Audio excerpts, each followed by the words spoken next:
著名感出，人人都叫我做豬榜眼。Halo semuanya, pada kesempatan kali ini saya akan membahas suatu film yang benar-benar lawas. Bagi kalian yang seumuran dengan saya, pasti pernah menonton film ini kan? Menceritakan tentang kisah seorang vampir yang bersahabat dengan 3 gadis barbar. Film ini berjudul Happy Ghost yang rilis pada tahun 1984. Baik, tanpa berlama-lama, langsung saja ke ceritanya. Film dimulai dengan adegan seorang pria yang berpakaian serba dinasti Qing yang hendak mengakhiri hidupnya dengan cara menggantung diri. Alhasil, pria tersebut pun tewas. Ratusan tahun telah berlalu dan adegan berganti jauh ke masa depan. Di sebuah pantai terlihat beberapa gadis yang sedang menghabiskan waktu liburannya. Salah seorang dari mereka bernama Juliet yang melihat para remaja pria juga datang ke pantai itu. Bonnie mengatakan bahwa mereka adalah siswa-siswa dari sekolah sebelah yang kesini hanya karena ingin PDKT dengan Juliet. Di malam harinya, saat sedang acara bakar-bakar, salah satu dari pria itu mulai melancarkan aksi tebar pesonanya dengan menyanyikan lagu romantis. Namun tak lama setelah itu, turunlah hujan badai yang melanda tempat mereka. Tenda mereka pun rusak sehingga para gadis memutuskan pergi untuk mencari tempat berlindung. Tibalah mereka di sebuah kuil tua dan tak lama setelah itu para remaja pria juga ikut menyusul mereka. Tetapi sebelum masuk, para pria ini berencana untuk menceritakan kisah hantu kepada para gadis agar mereka ketakutan kemudian memeluk mereka. Tetapi di sini para gadis ternyata tidak takut sedikit pun, malah sebaliknya. Ketika giliran Bonnie yang bercerita, para remaja pria ini malah yang ketakutan. Lalu mereka pun malah kabur setelah melihat penampakan sesosok vampir yang bergelantungan di belakang para gadis-gadis itu. Setelah hujan reda, mereka pun juga memutuskan untuk kembali ke asrama sekolah. Namun karena tas Bonnie talinya hilang, maka tanpa pikir panjang ia pun mengambil tali bunuh diri di kuil itu untuk mengikat tasnya. Keesokan paginya, kembalilah mereka ke asrama sekolah dan mulai beraktivitas seperti semula. Tali bunuh diri itu pun juga Bonnie bawa masuk ke kamarnya dan seiring berjalannya waktu keanehan demi keanehan pun mulai terjadi. Barulah di malam harinya, Bonnie dikejutkan dengan kemunculan hantu vampir yang bunuh diri di awal film sebelumnya. 小生又嚟。 Bonnie yang ketakutan pun berteriak sampai teman-temannya datang menghampirinya. Namun mereka berpikir bahwa Bonnie hanyalah mimpi buruk. Barulah setelah teman-temannya pergi, hantu itu pun kembali menampakkan dirinya. Sampai akhirnya sang hantu pun memperkenalkan dirinya. Ia pun menjelaskan bahwa dirinya adalah orang terpelajar di zaman dinasti Qing yang dulu dipanggil sebagai pejabat Pik. Karena bunuh diri, ia pun menjadi hantu penasaran hingga sekarang. Supaya ia bisa pulang, pejabat Pik meminta kepada Bonnie agar ia bersedia mengembalikan tali gantung dirinya ke tempat asalnya. Bonnie pun menyanggupinya, tetapi karena besok masih ada acara perlombaan olahraga di sekolah, ia pun berjanji akan mengembalikannya lusa usai perlombaan. Keesokan harinya, acara olahraga pun digelar. Di ruang ganti, Bonnie baru sadar kalau ia tidak sengaja membawa tali bunuh diri itu. Di waktu yang bersamaan, datanglah saingan terberat Bonnie di perlombaan ini yang bernama Tarzanko. Ia sangat sombong dan yakin kalau Bonnie bukanlah lawan yang sepadan. Ia mulai unjuk kebolehannya dengan pemanasan menggunakan tali bunuh diri itu. Alhasil pejabat Pik pun pusing dibuatnya. Di lapangan, pejabat Pik ikut menyaksikan meriahnya acara tersebut, namun sialnya ia salah mengambil tempat duduk sehingga ia terkena lemparan lembing.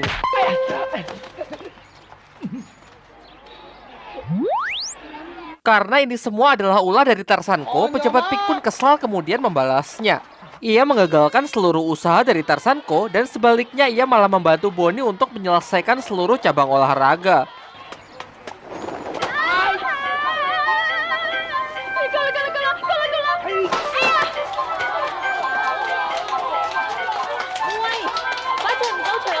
Tentu saja karena bantuan dari pejabat Pik, alhasil Bonnie lah yang keluar sebagai juara pertama. Setelah perlombaan selesai pun pejabat Pik menemui Bonnie di kamar mandi. Di sini ia menagih janji Bonnie yang katanya akan mengembalikan tali bunuh dirinya di kuil tua. Tetapi setelah melihat kemampuan pejabat Pik yang sangat bermanfaat, Bonnie pun merayunya agar bersedia tinggal lebih lama dengannya. Kemudian setelah tiba di asrama, Bonnie pun membujuk pejabat Pik agar bersedia menemui kedua temannya yang bernama Venus dan Juliet. Awalnya pejabat Pik menolak, tapi setelah ia keceplosan dengan mengatakan kalau tali bunuh diri itu adalah jiwanya, sehingga kalau talinya hancur maka ia juga akan ikut lenyap, Bonnie pun memanfaatkan hal itu. Setelah Bonnie mengancam akan membakar tali itu, akhirnya pejabat Pik pun menurut. Singkat cerita bertemulah pejabat Pik dengan Venus dan Juliet, tetapi bukannya takut, mereka malah menertawakannya. Mereka menganggap kalau pejabat Pik ini hanyalah manusia biasa yang sedang cosplay. Demi untuk meyakinkan kedua teman Bonnie, pejabat Pik pun menunjukkan kehantuannya yang membuat mereka semua jatuh pingsan.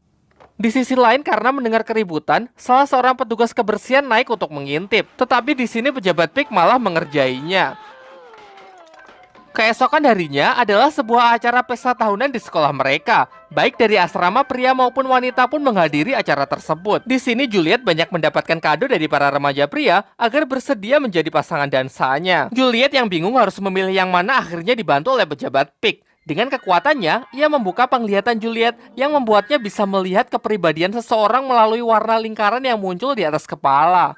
Kemudian pejabat Pig pun menjelaskan satu-satu arti dari warna yang muncul. Sampai ia pun menyarankan untuk Juliet agar memilih pria dengan lingkaran kepala yang warna-warni karena pria ini memiliki kepribadian yang bagus dan hidupnya juga penuh warna.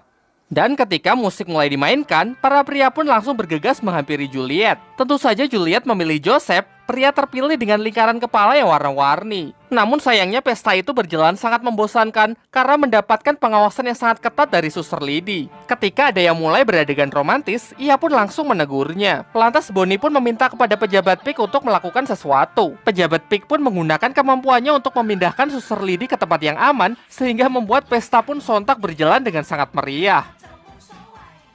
Ternyata Suster Lady diteleport ke dalam toilet. Namun setelah tersadar, ia pun langsung kembali untuk menghentikan pesta itu. Di malam harinya, Bonnie, Juliet, dan Venus makan mie di dalam kamar. Di sini pejabat Pig mengungkapkan kalau sepertinya ia mulai nyaman berada di dunia manusia. Di waktu yang bersamaan, terlihat Joseph yang datang ke depan kamar Juliet. Sontak teman-teman Juliet pun langsung pergi supaya tidak mengganggunya. Di sini sebenarnya Joseph hanya ingin mengatakan selamat malam kepada Juliet. Setelah itu ia berniat untuk langsung pulang. Tetapi pejabat Pig menahannya dan membisikkan agar Joseph naik saja ke atas, sehingga memanjatlah Joseph ke kamar Juliet. Bisikan setan memang sangat kuat ya. Setibanya di dalam kamar, mereka berdua pun langsung enak-enak. Di pagi harinya, usai melakukan cocok tanam, Joseph pun langsung berpamitan pergi karena ia harus masuk sekolah. Kemudian saat di kelas, tulisan Juliet dirampas oleh Suster Lady. Ternyata bukannya mencatat pelajaran, Juliet malah menuliskan puisi cinta untuk Joseph. Tentu saja Suster Lady marah dan merobek kertas itu. Melanjutkan pelajaran, Bonnie yang merasa kesal melempari Suster Lady dengan kapur dari belakang. Tetapi sayangnya aksinya ketahuan yang membuat Suster Lady marah dan akhirnya membalasnya dengan cara yang sama. Untunglah datang pejabat Pig yang menghalau seluruh kapur yang dilemparkan oleh Suster Lady. Tiba-tiba masuklah kepala sekolah ke kelas itu yang mengadakan razia dadakan, yaitu razia kuku panjang dan rok pendek. Bonnie, Juliet, dan Venus pun terkena razia karena rok mereka yang terlalu pendek. Kemudian pejabat Pig pun mulai melancarkan aksinya yang membuat Suster Lady lari kehilangan muka. Keesokan harinya, Bonnie memohon kepada pejabat Pig agar bersedia membantunya dalam ujian mendatang. Namun sebagai seorang cendekiawan terhormat, tentu saja pejabat Pig menolaknya. Di tempat lain, Venus pulang ke rumah. Di sana, kedua orang tuanya menaruh harapan besar agar Venus tidak gagal dalam ujian mendatang. Mengingat semua saudara-saudaranya adalah anak-anak yang berprestasi. Kalau sampai ia tidak lulus, maka Venus tidak akan dikuliahkan dan lebih baik dinikahkan saja. Sementara itu, Bonnie yang kesal kepada pejabat Pig berniat mengembalikan pejabat Pig ke kuil tua. Tetapi di tengah perjalanan Bonnie berhenti karena melihat Juliet dan Joseph yang sedang bertengkar di taman. Lalu Bonnie pun mengikutinya dan ia mendengar pembicaraan mereka di mana Juliet meminta uang aborsi pada Joseph karena ternyata Juliet positif hamil. Tetapi Joseph menolaknya dan malah pergi begitu saja. Tentu sebagai sahabat, Bonnie pun datang untuk menenangkannya. Sedangkan pejabat Pig sangat kesal kepada Joseph. Ia juga merasa bersalah karena ia ikut andil dalam perjodohan mereka sebelumnya. Lantas ia pun berniat untuk memberinya pelajaran dan meminta kepada Juliet agar mengurungkan niatnya untuk aborsi. Ternyata setelah meninggalkan Juliet, Joseph malah asyik pacaran dengan wanita lain. Sudah jelas pejabat Pig yang merasa kesal pun menjahilinya.